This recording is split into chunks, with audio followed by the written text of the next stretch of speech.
प्रेरितों के काम 9 उसकी 36 में, याफा में तबीता और तोरोकाकस नामक एक विश्वासिनी रहती थी। वह बहुत से भले काम और दान किया करती थी। उन्हीं दिनों में वह बीमार होकर मर गई और उन्होंने उसे नहलाकर अटारी पर रख दिया, इसलिए कि वह लुद्रा याफा के निकट था। चेलों ने ये सुनकर कि पतरस वहाँ है, 2 मनुष्य भेजकर उनसे विनती की, हमारे पास आने में देर ना कर। तब पतरस उठकर उनके साथ हो लिया और जब वह पहुंचा तो उसे उस अटारी पर ले गए। जब विधवाएं रोती हुई उसके पास आ खड़ी हुई और जो कुर्ते और कपड़े दोराकस ने उनके साथ रहते हुए बनाए थे दिखाने लगी, तब पतरस ने सबको बाहर कर दिया और घुटने टेककर प्रार्थना की और शव की ओर देखकर कहा, हे तबीता उठ। तब उसने अपनी आंखें खोल दी और पतरस को देखकर उठ बैठी। आमीन आमीन।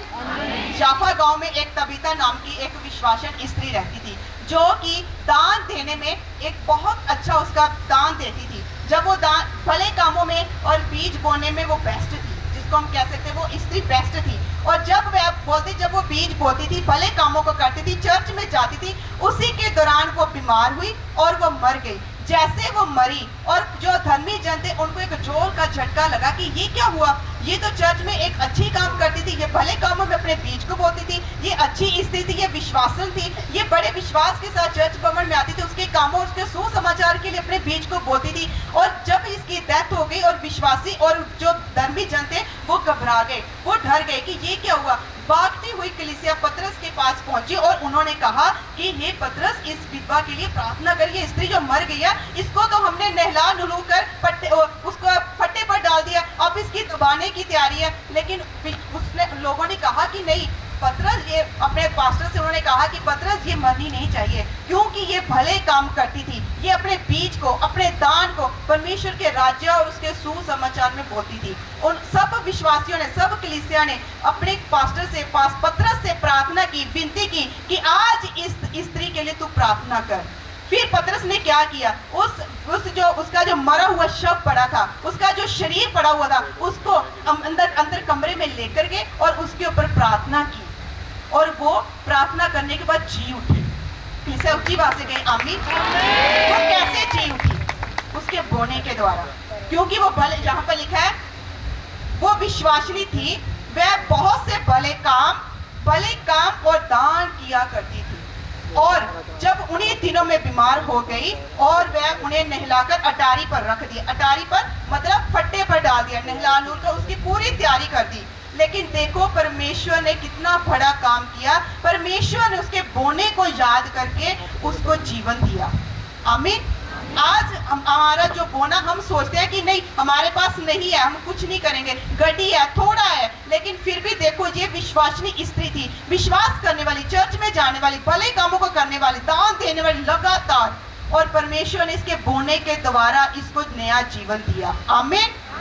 आज हमारा चाहे बिजनेस मरा हुआ है, आज चाहे हमारी आत्माएं मरी है, आज चाहे हमारे घर में क्लेश है, दुख है, प्रॉब्लम, परेशानी है, लेकिन फिर भी हम बोलते नहीं है, नहीं पास्टर जी दुआ कर दो, पास्टर दुआ देना सब कुछ होएगा। लेकिन यहाँ पर तबीता नामक स्त्री ने, विश्वासन स्त्री ने क्या किया, उसने अपने बीज को लगातार बोया, बीज बोने के द्वारा उसको नया जीवन दिया गया। आमीन।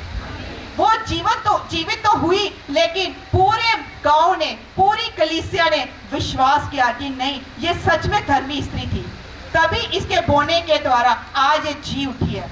आमीन। जब हम बोते हैं अपने बीज को तो वो हमें परमेश्वर के करीब लेकर जाता है, वो हमारी उम्र को लंबा करता है। आमीन। हम बोलते हैं इसलिए कि नहीं जी अनाउंसमेंट हो गया, पास्टर ने क्या हुआ, नो, इसने वचन को पूरा किया, बाइबल के वचन को पूरा किया तबीता नाम स्त्री ने, क्योंकि परमेश्वर ने कहा था कि अपने दान, अपने दसवां से अपने हदिया शुक्र नामों को भवन में लेकर आओ। इसने जब उस वचन को पूरा किया, पूरा करने के दौरान ये बहन ब्लेस हुई, मौत से बाहर आई। क्यों आई? क्योंकि वो बोती थी, लगातार बोती थी, वो चीनी चुराती थी, वो कुड़कुड़ती नहीं थी, वो रोती नहीं थी, वो ये नहीं कहती थी कि मेरे पास नहीं है, लेकिन उसने वर्ड ऑफ गॉड को पकड़ा और उसी वर्ड ऑफ गॉड ने उसको नया जीवन दिया। आमीन। आज हमारे घर में बिजनेस मरे हुए हैं, जॉब मरी हुई है, बच्चों की आत्माएं मरी हुई है, झगड़ा है, हस्बैंड वाइफ का मैरिज लाइफ वो मरी हुई है। क्यों? क्योंकि हम बोते नहीं है। जो काम आप चाहते हैं कि हमारी बीमारी, हमारी प्रॉब्लम नहीं टल रही, उसके लिए बोना शुरू कर दो, वो ठीक हो जाएगी। आमीन। हमारे पर हम हस्बैंड वाइफ में बहुत ज्यादा झगड़ा होता था, लेकिन हमारा प्रार्थना करने के बावजूद, पास्टर होने के बावजूद भी हम दोनों लड़ते झगड़ते थे, हमारे घर में शांति नहीं थी। फिर भी जब हमने अपने मैन ऑफ गॉड, अपने पास्टर को, अगुवे को हमने अपने सुना और जब हमने बोना शुरू किया, तो हमारे बीच में से वो झगड़ा, वो क्लेश खत्म होता गया और आज सबसे सुपर ब्लेस्ड मैरिज लाइफ है हमारी। आमीन। क्योंकि बोना हमें परमेश्वर के करीब लेकर जाता है, बोना हमारी बीमारियों का हल होता है, बोना हमारे घर में हर एक हिस्से को दूर करता है। लेकिन हम बोलते हैं नहीं पास्टर जी दवाई कर दो ठीक हो जाएगा, ऐसे नहीं होता। कुछ प्रॉब्लम ऐसी होती है जो बोने के द्वारा होती है। जैसे तबीता नामक की स्त्री विश्वासु थी, बोती थी, लेकिन बोने के द्वारा वो जी भी उठी। देखो उसको नहला दिया, फट्टे पर डाल दिया, पूरा गांव तैयार है, रोने के लिए पड़े हुए हैं, खड्डा तैयार है उसके लिए, लेकिन फिर भी प्रभु ने उसको अपने दास के वसीले प्रार्थना के द्वारा उसको जी उठाया। आमीन। बोना हमारा बेस्ट होना चाहिए। ये बोने के द्वारा है, बोने के द्वारा हमें नया जीवन मिलता है, बोने के द्वारा हमारे बिजनेस जी उठते हैं, बोने के द्वारा हमारा जॉब जी उठती है। आज देखो बहन ने गवाही दी कि पिछले 4 साल से ये गवर्नमेंट जॉब की अप्लाई करे। ऐसा क्या हुआ? क्योंकि चर्च में आए, उन्होंने बोया और ब्लेस हुए। आज हम क्या करते हैं? हम कहते हैं नहीं दुआ कर दो पासी सब कुछ हो जाएगा।